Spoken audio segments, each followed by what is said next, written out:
और लगातार बने हुए हैं हम बड़ी खबर का और सीधा रुख कर लेते हैं। संजय सिंह की राउज एवेन्यू कोर्ट में पेशी हो गई है और देखिए ईडी ने संजय सिंह की 7 दिन की कस्टडी मांगी है और कहा है कि हमें एक बार भी सम्मन नहीं मिला। ये कहना है संजय सिंह के वकील का। संजय सिंह के वकील ने कई सवाल खड़े किए हैं। हमें सम्मन नहीं मिला, हमें पूछताछ के लिए नहीं बुलाया गया और ईडी ने कहा है कि हमने 2 लोगों को पूछताछ के लिए बुलाया है। लेकिन संजय सिंह के वकील ने कई तरह के सवाल कोर्ट में खड़े किए हैं, जिसमें उन्होंने कहा है कि हमें सम्मन एक बार भी नहीं दिया गया, हमें पूछताछ के लिए नहीं बुलाया गया और सीधा गिरफ्तारी हो जाती है। और इस वक्त सीधा प्रभाकर मिश्रा मेरे साथ जुड़ गए हैं। प्रभाकर, सीधा आपका रुख करूंगी और जानना चाहूंगी क्या कुछ संजय सिंह के वकील कह रहे हैं और ईडी की क्या कुछ दलीलें हैं।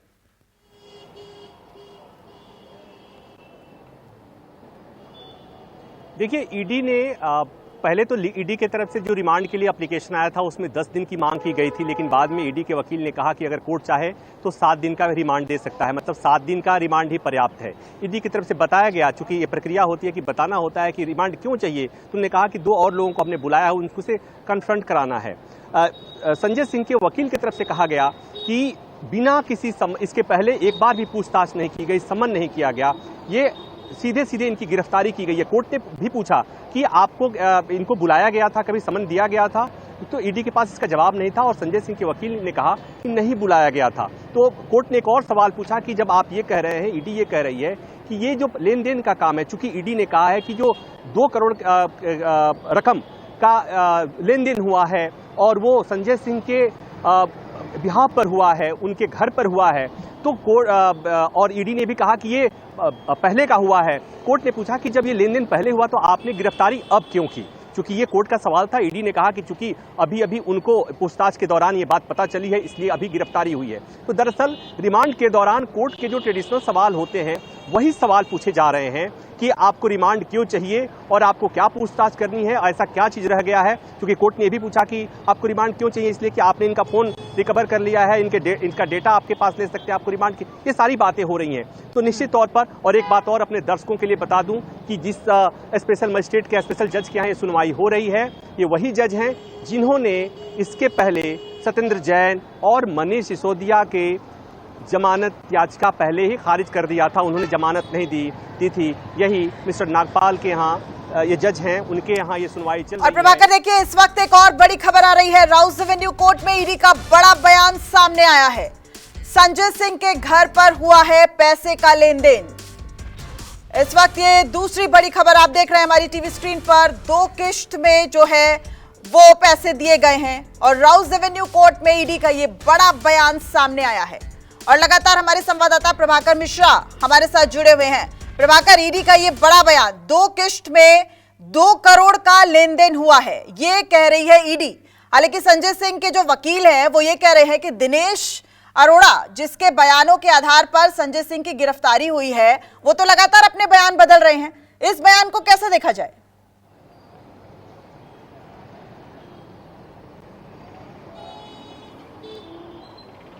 देखिए, यही बात है, मैं अभी आपको यही बात कह रहा था कि 2 करोड़ लेन देन जो हुआ है वो संजय सिंह के निवास पर हुआ है, उनके रेजिडेंट पर हुआ है, ऐसी बात, ये आरोप ईडी का है।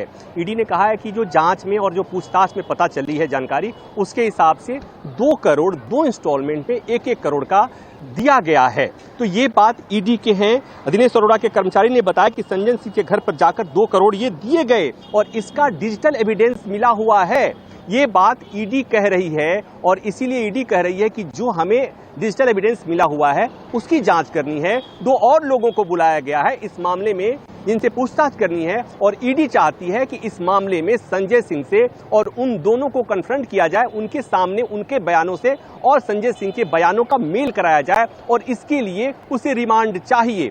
और ये की महत्वपूर्ण बात जो मैं बार बार कह रहा हूं कि इस मामले में जब पहली चार्जशीट आई थी उसमें संजय सिंह का नाम 4 जगह था। एक जगह ईडी ने माना कि गलती से नाम आ गया था, 3 जगह नाम था। उसी समय ये लगभग तय हो गया था कि संजय सिंह की इस मामले में गिरफ्तारी अवश्यंभावी है, तय है। और दिनेश अरोड़ा जब इसमें गवर्नमेंट अप्रूवर बना, इस मामले में सरकारी गवाह बना और दिनेश अरोड़ा ने जो बयान दिया, उसके बाद संजय सिंह की गिरफ्तारी हुई। और वो दिनेश अरोड़ा का दावा है कि दिनेश अरोड़ा आम आदमी पार्टी के किसी नेता से, बड़े नेता से उसका कोई संपर्क नहीं था। वो केवल और केवल संजय सिंह को जानता था। संजय सिंह के जरिए ही मनीष सिसोदिया के पास पहुंचा।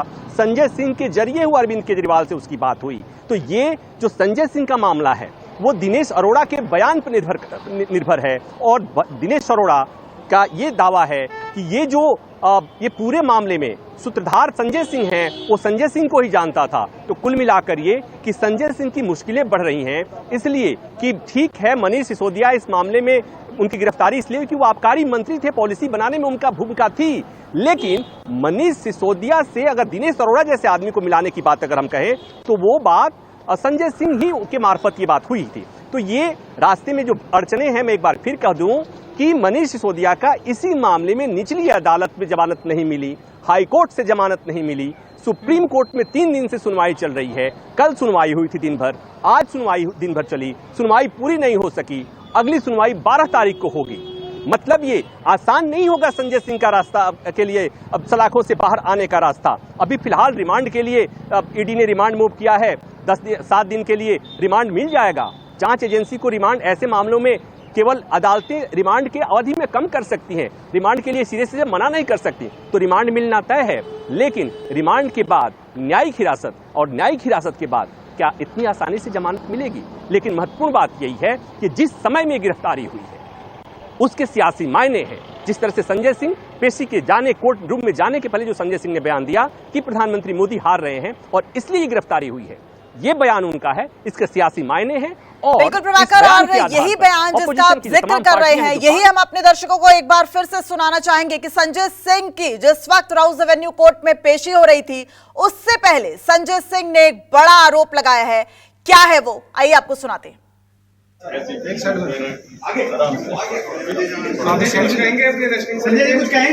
क्या है मोदी जी का, हारेंगे मोदी जी चुनाव हार रहे हैं, इसलिए संजय जी आगे के बारे में क्या लगता है, क्यों संजय जी कुछ कहेंगे? क्या है मोदी जी का, हारेंगे मोदी जी चुनाव हार रहे हैं, इसलिए संजय जी आगे के बारे में क्या लगता है, क्यों संजय जी। और दूसरी खबर का रुख कर लेते हैं। सिसोदिया की जमानत अर्जी पर सुनवाई टल गई है। 12 अक्टूबर को अब सुप्रीम कोर्ट में अगली सुनवाई होगी। आज आपको बताया कि मनीष सिसोदिया की जमानत अर्जी पर सुनवाई होनी थी, लेकिन अब सुनवाई जो है वो टल गई है और अब 12 अक्टूबर को अगली सुनवाई होगी।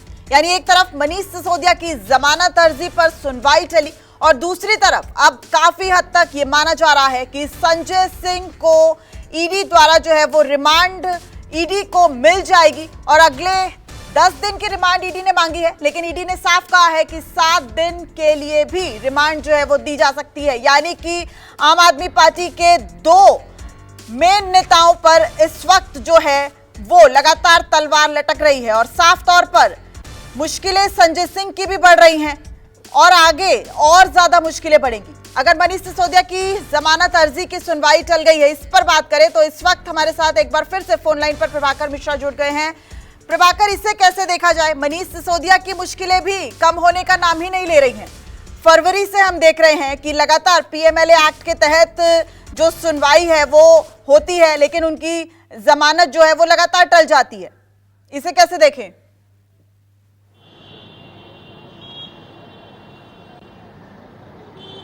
दिव्या, सुनवाई टली नहीं है। सुनवाई कल भी हुई थी, दिन भर सुनवाई हुई थी, आज भी दिन भर सुनवाई हुई है। सुनवाई अधूरी रह गई है और कोर्ट अगली तारीख 12 तारीख के लिए तय किया है कोर्ट ने। मतलब 12 तारीख को भी सुनवाई हुई। सुनवाई टलने का मतलब होता है कि सुनवाई नहीं हुई और तारीख लग गई, ऐसा नहीं हुआ। कल भी विस्तार से सुनवाई हुई। सीबीआई ईडी की तरफ से मनीष सिसोदिया की जमानत का विरोध किया गया। मनीष सिसोदिया के वकील ने कहा कि जिस मामले में मनीष सिसोदिया की गिरफ्तारी हुई है, मनीष सिसोदिया का उसमें की भूमिका नहीं है, जो आरोप हैं वो गलत हैं। आपने देखा कि कल किस तरह से सुनवाई के दौरान कोर्ट ने सवाल पूछा कि मनीष सिसोदिया के जिस मामले में गिरफ्तारी हुई है उस मामले में अगर ये आरोप है कि पार्टी को फंड मिला, पार्टी को पैसा मिला, तो पार्टी को आरोपी क्यों नहीं बनाया गया। और उसके बाद ये चर्चा हुई कि क्या ईडी इस मामले में आम आदमी पार्टी को आरोपी बनाएगी। एक सवाल तैर रहा था सुप्रीम कोर्ट में। हालांकि सुप्रीम कोर्ट ने ये कह दिया कि हमारा सवाल पूछने का मकसद ये नहीं था कि आप इस मामले में आम आदमी पार्टी को आरोपी बनाइए। तो कल भी सुनवाई हुई, आज भी सुनवाई हुई। मनीष सिसोदिया के तरफ से अपने ऊपर लगाए गए तमाम चार्जेस का खंडन किया गया और ईडी सीबीआई के वकील की तरफ से ये कहा गया कि इनके ऊपर जो आरोप हैं वो गंभीर हैं, इसलिए इनको जमानत नहीं मिलनी चाहिए। तो सुनवाई पूरी हुई, आज की सुनवाई पूरी हुई। सुनवाई चूंकि जमानत पर सुनवाई पूरी नहीं हो पाई, अधूरी रह गई है, इसलिए अब 12 तारीख को सुनवाई होगी। और उसके बाद चूंकि इतनी लंबी सुनवाई के बाद जो मेरा तजुर्बा है, मैं अनुभव के साथ कह सकता हूं कि 12 तारीख को जब सुनवाई होगी उसके बाद कोर्ट इस मामले में फैसला सुरक्षित रखेगा। उसके बाद फैसला आएगा तो ये डिपेंड करता है कि कोर्ट इस मामले में जमानत देता है या नहीं देता है। लेकिन 2 दिन की सुनवाई के ऑब्जर्वेशंस हैं वो निश्चित तौर पर कई बार ईडी के खिलाफ गए हैं, कई बार मनीष सिसोदिया के पक्ष में जाते हुए दिखे हैं। लेकिन ये कई बार ऐसा होता है कि सुनवाई के दौरान जिसके पक्ष में दलीलें आती, जिसके पक्ष में ऑब्जर्वेशंस आते हैं, टिप्पणियां आती हैं, कई बार फैसला उसके इतर आता है। तो फिलहाल हम किसी नतीजे पर नहीं पहुंच सकते। लेकिन दिव्या, 2 दिन की सुनवाई जमानत पर हुई, अगली सुनवाई ये कोई सामान्य मामला नहीं है। और इसी मामले से अगर इसके पैरेलल में अगर हम संजय सिंह की बात करें तो आसान नहीं होगा संजय सिंह को इस मामले में सलाखों के पीछे आना, अभी रिमांड, उसके बाद न्यायिक हिरासत और उसके बाद फिर उनके मामले में भी जमानत मांगने का प्रक्रिया। पूरी खबर को बताने और समझाने के लिए, यानी आम आदमी पार्टी के दूसरी पंक्ति के दोनों नेताओं की मुश्किलें अभी कम नहीं और ज्यादा बढ़ सकती हैं। फिलहाल रुकते एक छोटे से ब्रेक के लिए, लेकिन बने रहिए लगातार खबरों